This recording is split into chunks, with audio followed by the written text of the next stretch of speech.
തെമ്മാടിത്തമ്പുരാൻ ഭാഗം 31. രചന അവതരണം ദിവ്യരാജ്. നീ കഴിച്ചോ? പ്രതീക്ഷിക്കാതെയുള്ള അവൻ്റെ ചോദ്യം കേട്ടതേ കണ്ണ് മുഴപ്പിച്ച് അവനെ ഒന്ന് നോക്കി നിന്നുപോയി അമ്പിളി. മറുപടി പറയാനായില്ല അവൾക്ക്. ചോദിച്ചത് കേട്ടില്ലേ? അവളെ ഒന്ന് നോക്കി പേടിപ്പിച്ചതും ഇല്ലെന്ന് തലയാട്ടിയവൾ തിടുക്കപ്പെട്ട്. എന്ത് പറ്റി എന്ന പോലെ ചോദ്യഭാവത്തിലൊന്ന് നെറ്റി ചുളിച്ച് നോക്കിയവളെ. അത് വിശപ്പില്ലായിരുന്നു, വളരെ പതിയ ശബ്ദത്തിൽ പറഞ്ഞതും. സമയം 10 കഴിഞ്ഞിട്ടും നിനക്ക് വിശന്നില്ലേ? ആ കടുത്ത നോട്ടത്തിനോടൊപ്പം എത്തിയ ചോദ്യത്തിന് മുഖം കുനിച്ച് നിന്നേയുള്ളവൾ. വാ, ഇരിക്ക്, കഴിക്കാം. കൈനീട്ടി അവളെ അരികിലേക്ക് വിളിച്ചതിനൊപ്പം തൊട്ടരികെ കിടന്ന ചെയർ അവൾക്കിരിക്കാനായി നീക്കിയിടുകയും ചെയ്തിരുന്നവൻ. നിക്കൊന്നും വേണ്ട, വാശിയോടെ പിന്നിലേക്ക് മാറി നിന്ന് പറഞ്ഞവൾ. ഇരിക്കടി അവിടെ. അലർച്ചയായിരുന്നത് പെട്ടെന്നൊന്ന് ഞെട്ടിയ അമ്പിളി. അവൻ്റെ രൂക്ഷമായ നോട്ടം കണ്ടതേ അറിയാതെ ആ കസേരയിൽ ഇരുന്നു പോയി. രുധിൻ അവളെയൊന്ന് നോക്കി. പേടിച്ചരണ്ട് കൂനിയിരിപ്പുണ്ട്. കണ്ടപ്പോ ചിരിയും വന്നുപോയി അവന്. പക്ഷേ ചിരിക്കാൻ പറ്റിയ സന്ദർഭമല്ലല്ലോ. അതുകൊണ്ട് പാടുപെട്ട് ചിരിയടക്കിയവൻ. എന്നോട് പിണങ്ങിയിരുന്നോ? സാരല്ല, അന്നത്തോട് പിണങ്ങണ്ട, അത് അഹങ്കാരമാ. പറഞ്ഞുകൊണ്ട് ഒരു പിടി ചോറ്, തോരനും മെഴുക്കുപിരട്ടിയും കറിയും എടുത്ത് കൂട്ടിക്കുഴച്ച ഒരുരുള അവൾക്ക് നേരെ നീട്ടി. വേണ്ട. പകപ്പോടെ അവനെ മുഖമുയർത്തി നോക്കിയവൾ. മറുപടിയായി കൂർത്തൊരു നോട്ടം ചെന്നതും വായ തുറന്നു കൊടുത്തു. അതേ ഗൗരവത്തിൽ തന്നെ ഓരോ ഉരുളയും അവൾക്ക് കൊടുത്തവൻ. കഴിച്ചിട്ട് ഇറക്കാനും വയ്യ, മധുരിച്ചിട്ട് തുപ്പാനും വയ്യ. ആ ഒരവസ്ഥയിലായിരുന്നു അമ്പിളി അന്നേരം. കണ്ണുകൾ നിറഞ്ഞൊഴുകാൻ തുടങ്ങി. മൗനമായി കരയുകയായിരുന്നവൾ. ഇടയ്ക്ക് അവൻ്റെ ശ്രദ്ധയിൽപ്പെട്ടതും അവൾക്ക് നേരെ നീട്ടിയ ഒരുരുള ചോറ് തിരികെ പാത്രത്തിലേക്കിട്ടു രുധിൻ. അസ്വസ്ഥതയോടെ അവളെ വീണ്ടും നോക്കി. അമ്പിളിയുടെ വിതുമ്പൽ ഒരൽപ്പം ഉയർന്നു വന്നു. എന്തിനാ ഇപ്പോൾ കരയണേ? നിനക്കെന്നെ ഇഷ്ടമല്ലേ? എൻ്റെ ഒപ്പം ജീവിച്ച് മടുത്തോ? വീട്ടിൽ പോണമെന്ന് തന്നാണോ? ചോദിക്കവേ ഒരു വേള ഇടറിയിരുന്ന അവൻ്റെ സ്വരം പോലും. ഒന്നും മിണ്ടാതെ മുഖം കുനിച്ച് കരഞ്ഞുകൊണ്ടിരുന്നവൾ അപ്പോഴും കയ്യെത്തി അവളുടെ തോളിൽ പിടിച്ച് നെഞ്ചിലേക്ക് ചേർത്തു രുധിൻ. അമ്പിളിയുടെ കരച്ചിൽ ഒരിത്തിരി ഉച്ചത്തിലായി. അവനവളോട് പാവം തോന്നി. രാവിലെ അങ്ങനൊക്കെ പറഞ്ഞതിന് സോറി.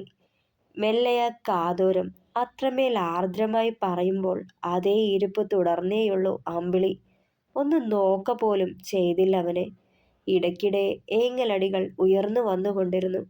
ഞാൻ പറഞ്ഞല്ലോ, ഇനിയും അങ്ങനൊക്കെ ഉണ്ടാവാതെ നോക്കിക്കോളാന്ന്. പോട്ടെ, ക്ഷമിച്ചേക്ക്, കരയല്ലേ. അവളുടെ നെറുകിൽ ഇടത് കൈയാൽ തലോടിയവൻ. നിക്ക് വിശ്വാസമില്ല, പറ്റിക്കണതാ എന്നെ, ഇനിയും പറഞ്ഞു പറ്റിക്കും. ഏങ്ങലടിയുടെ അകമ്പടിയോടെ പറഞ്ഞവൾ. ഞാനിനി എന്താ ചെയ്യണ്ടേ? നെഞ്ച് പിളർന്ന് കാട്ടണോ? നിക്കതിന് പറ്റില്ല, പറയാനല്ലേ പറ്റുള്ളൂ. ഇനിയും ഞാൻ എങ്ങനാടി നിന്നെ വിശ്വസിപ്പിക്കുക? ദയനീയമായി നോക്കിയവൻ. അപ്പോഴും കരച്ചിലടക്കിയില്ല അവൾ. അത് കാണും തോറും ഉള്ളുലഞ്ഞു കൊണ്ടിരുന്നവൻ്റെ ആ കണ്ണുനീര് കണ്ടു നിൽക്കാൻ പറ്റണുണ്ടായിരുന്നില്ല അവന്. എന്നാ ഒരു കാര്യം ചെയ്, ഞാൻ നന്നായി എന്ന് തോന്നിയിട്ട് നീ പ്രസാദിച്ചാൽ മതി. അതുവരെ വ്രതം തുടർന്നോ. എന്തേ? അവളുടെ മുഖത്തിന് നേരെ മിഴികൾ താഴ്ത്തിയവൻ. ഒന്നും മിണ്ടിയില്ല അമ്പിളി. എൻ്റെ ദേവി, ഇതിലപ്പുറം ഞാനിനി എന്ത് വിട്ടുവീഴ്ചയാ ചെയ്യണ്ടേ? നിനക്ക് ഇനി അപ്പുറത്തെ മുറിയിൽ പോയേ മതിയെന്നാണെങ്കിൽ പൊയ്ക്കോ, അതിന് ഞാൻ തടയില്ല. അല്ലെങ്കിലും അതാ നല്ലത്. ഒരു മുറിയിൽ കഴിയുമ്പോൾ ചിലപ്പോൾ എനിക്ക് പലതും തോന്നും. മെല്ലെ പിറുപിറുത്തവൻ. ഈ കരുതലിന് മുന്നിൽ താനെന്ന പെണ്ണ് ഓരോ നിമിഷവും അടിമപ്പെടുകയാണെന്ന് അറിഞ്ഞു അമ്പിളി. എത്ര അകലാൻ നോക്കിയിട്ടും കഴിയാതെ അതിലും ഗാഢമായി ആ നെഞ്ചിലേക്ക് അണയാൻ കൊതിച്ചു പോകുന്നു. ഈ നെഞ്ചിലെ തണലും പ്രണയവും കാമവും അറിയാൻ അറിയാതെ കൊതിപൂണ്ടു പോകുന്നു തന്നിലെ പെണ്ണ്. അവൾ ഓർത്തു. മതിയാക്കിയോ? കഴിച്ചു കഴിഞ്ഞ് മെല്ലെ എഴുന്നേൽക്കാൻ തുടങ്ങിയതും അമ്പിളി വെപ്രാളത്തോടെ അവനെ നോക്കി. ഓ, വയറ് നിറഞ്ഞു. നിന്റെ കണ്ണുനീര് കണ്ടിട്ടെ, ഇത്തിരി കടുപ്പിച്ചു പറഞ്ഞിട്ട് മുന്നോട്ട് നടന്നവൻ. അത് കേട്ടതും വല്ലായ്മ തോന്നി അവൾക്ക്.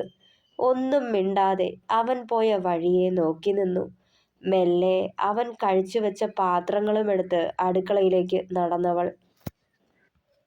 റൂമിലേക്ക് ചെല്ലുമ്പോൾ ജനാലയ്ക്കരികിൽ നിന്ന് സിഗരറ്റ് വലിക്കുകയായിരുന്നു രുധിൻ. വാതിലടയ്ക്കുന്ന ശബ്ദം കേട്ടതും മെല്ലെ തിരിഞ്ഞു നോക്കി അവൻ. കയ്യിലിരുന്ന ജഗ് കൊണ്ടുചെന്ന് ടേബിളിന് മുകളിൽ വെച്ചിട്ട് തിരിഞ്ഞതും തൊട്ടു പിന്നിൽ അവൻ നിൽപ്പുണ്ടായിരുന്നു. മുഖത്ത് നോക്കാതെ കട്ടിലിന് അടുത്തേക്ക് നടന്നവൾ. മെഡിസിനൊക്കെ കഴിച്ചോ? മൂളിയേയുള്ളൂ.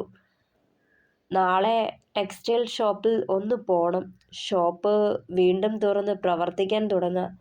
അത് പറയുമ്പോൾ മെല്ലെ മിഴികളുയർത്തി നോക്കിയവൾ. അതിന് പുതിയ സ്റ്റോക്ക് എടുത്തോ?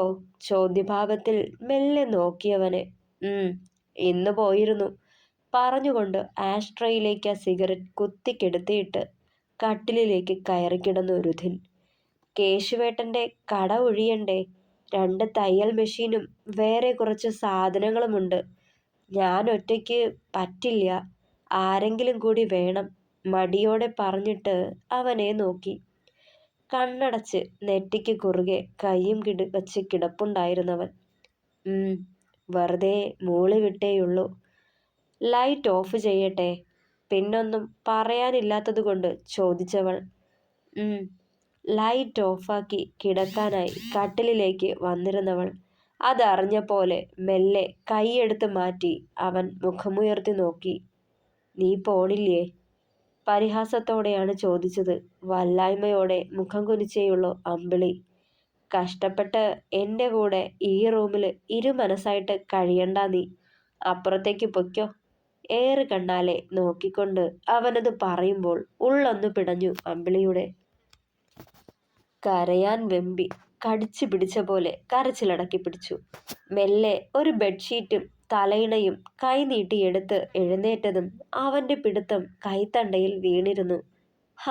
ഇനിയിപ്പോ നാളെ അവിടേക്ക് പോവാം, ഇന്ന് ഇവിടെ കിടക്ക് പറഞ്ഞതും വാശിയോടെ അവൻ്റെ കൈ പിടിച്ചു മാറ്റിയിട്ട് എഴുന്നേറ്റവൾ. നാളുകളായിട്ട് ഉപയോഗിക്കാതെ കിടക്കണ റൂമാ. വല്ല പാമ്പോ പഴുതാരയോ ഉണ്ടോന്നൊക്കെ നോക്കിയിട്ട് ചെന്ന് കിടക്ക്. ഇല്ലേൽ ഇനിയും 2 ആഴ്ച കൂടി ഹോസ്പിറ്റലിൽ സുഖവാസത്തിന് പോവാം. കളിയാക്കിയതും കടുപ്പിച്ചൊന്ന് നോക്കി അമ്പിളി അവനെ. ഒരു കണ്ണിറുക്കി പിടിച്ചൊന്ന് ചിരിച്ചു രുധിൻ. അമ്പിളിക്ക് ദേഷ്യവും വാശിയും ഒക്കെ തോന്നിയിട്ട് കയ്യിലിരുന്ന ബെഡ്ഷീറ്റ് എടുത്ത് നിലത്ത് വിരിച്ച് തലയിണയിട്ട് അവിടെ കയറി കിടന്നു. അതെ, ഇവിടെ കിടക്കുവാണേൽ മുകളിൽ കയറി കിടക്കണം.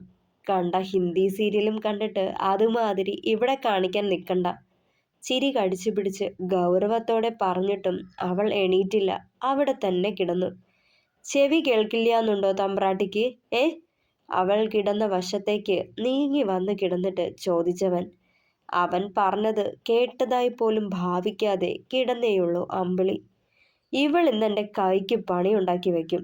ഡീ, എഴുന്നേറ്റ് മേളിൽ കിടക്കടി ഒച്ചയിട്ടു അവൻ. അനങ്ങിയില്ലവൾ. ഇവള് പറയുന്നതിനൊപ്പം നിലത്തേക്കിറങ്ങിയത് അറിഞ്ഞു അമ്പിളി. വല്ലാത്തൊരു ഭയം ദേഹമാകെ പടരുന്ന പോലെ തോന്നി. എൻ്റെ ദേവി, അടിയനിനി ആ കാല് പിടിക്കണോ?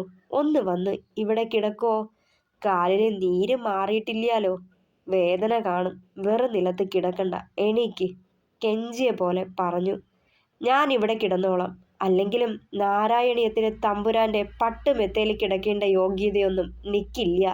അത് നേരത്തെ ഓർക്കണമായിരുന്നു ഞാൻ, അമർഷമടക്കി പറഞ്ഞവൾ. ഇവളിത് എന്ത് തേങ്ങയാ പറയണേ? പറഞ്ഞാലും മനസ്സിലാവില്ല. ഡി, എണീറ്റ് മേളിൽ കിടക്കടി, വെറുതെ എൻ്റെ ക്ഷമ പരീക്ഷിക്കാതെ ഒച്ചയിട്ടവൻ. ഞാൻ പറഞ്ഞൂലോ ഇവിടെ കിടന്നോളാം, വാശി പിടിച്ചു അമ്പിളി നെല്ലണ വിട്ടുകൊടുക്കാൻ മനസ്സില്ലാതെ. എണീക്കടി അവിടെന്ന്. പിന്നാലെ വന്ന അലർച്ചയിൽ ചാടിപ്പിടച്ചെഴുന്നേറ്റു പോയവൾ. ബെഡിൽ കയറി കിടക്കടി. മീശ മുറുക്കിക്കൊണ്ട് രൂക്ഷമായി നോക്കിയതും ഉള്ളൊന്ന് വിറച്ചവളുടെ. ഞാൻ ഇവിടെ കിടന്നോളാം, ഉള്ളിലെ ഭയം പുറത്തു കാട്ടാതിരിക്കാൻ നോക്കിയിട്ടും ശബ്ദം വിറച്ചുപോയി. രൂക്ഷമായൊരു നോട്ടമായിരുന്നു അവന്റെ മറുപടി. പിന്നെ ഒന്നും പറഞ്ഞില്ല. മെല്ലെ ബെഡിൽ കയറി ഓരം ചേർന്ന് കിടന്നവൾ. ചെറുചിരിയോടെ രുധിരം ചെന്ന് കിടന്നു. അവളെ നെഞ്ചോട് ചേർത്ത് പിടിച്ച് പുണർന്ന് രാവ് വെളുക്കും വരെയും ഉറങ്ങാൻ കൊതി തോന്നി രുധിന്. പക്ഷേ ചെയ്തില്ലവൻ. അവന്റെ നെഞ്ചോടൊട്ടി പരിഭവം മറന്നുറങ്ങാൻ അവളും കൊതിച്ചു. പരസ്പരം ഉള്ളിലെ മോഹം മനസ്സിലടക്കി പിടിച്ച് ഇരുവരും നിദ്രയെ പുൽകി. ഇടയ്ക്കെപ്പോഴോ ഉണരുമ്പോൾ തൊട്ടടുത്ത് കിടക്കുന്നവളുടെ ഏങ്ങലടികൾ ഉയർന്നു കേട്ടു രുധിൻ. ഒപ്പം അവളുടെ കരച്ചിൽ ചീളുകളും. കൈയെത്തി ലൈറ്റ് ഓൺ ചെയ്തതും തിടുക്കത്തിൽ അവൾ കണ്ണു തുടയ്ക്കുന്നതും കണ്ടിരുന്നു. ചുവരിലെ ക്ലോക്കിലേക്ക് നോക്കുമ്പോൾ സമയം 2:30. ഇവൾ ഇത്ര നേരായിട്ട് ഉറങ്ങിയില്ലേ?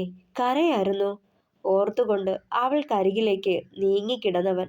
അടക്കിപ്പിടിച്ച തേങ്ങലുകൾ ചെറുതായി പുറത്തേക്ക് വരുന്നുണ്ടായിരുന്നു അപ്പോഴും. അമ്പിളി, ഉറങ്ങിയില്ലേ നീ? തോളിൽ പിടിച്ച് മലർത്തി കിടത്തുമ്പോൾ ചുവന്നു കലങ്ങിയ കണ്ണുകളും വീർത്ത കൺപോളകളും അവന് വേദനയായി. നെഞ്ചിലേക്ക് അവളെ ചേർത്തണച്ചുകൊണ്ട് ഇരു കയ്യാലെയും പൊതിഞ്ഞു പിടിച്ചു. മതി കരഞ്ഞത്. ഇങ്ങനെ കരയിപ്പിക്കാനല്ല എൻ്റെ പെണ്ണിനെ കൂടെ കൂട്ടിയത്. സന്തോഷായിട്ട് ജീവിക്കാനാ. എൻ്റെ നെഞ്ചിലെ സ്നേഹം മുഴുവൻ പകർന്നു തരാനാ. ആ നെഞ്ചിൽ മുഖമമർത്തി പൊട്ടിക്കരയുന്നവളുടെ മുഖം കൈക്കുമ്പിളിൽ എടുത്തു മുഖമാകെ ചുംബിച്ചവൻ ശ്വാസം മുട്ടിപ്പിക്കുന്ന കണക്കിന്. തുടരും. പ്രിയപ്പെട്ടവരെ, അഭിപ്രായങ്ങൾ കൂടി പറയണേ. കഥ ഇഷ്ടമായാൽ ലൈക്ക് ചെയ്യുക, ഷെയർ ചെയ്യുക, സപ്പോർട്ട് ചെയ്യുക, ഹൈപ്പ് ചെയ്യുക. Thank you.